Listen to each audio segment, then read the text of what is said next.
साक्षात् परब्रह्म तस्मै श्री गुरवे नमः।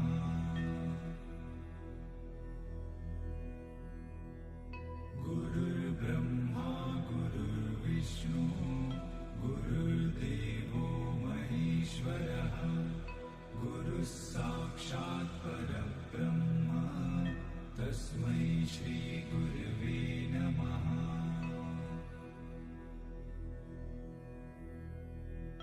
गुरुर्ब्रह्मा गुरुर्विष्णु गुरुर्देवो महेश्वरः गुरुः साक्षात्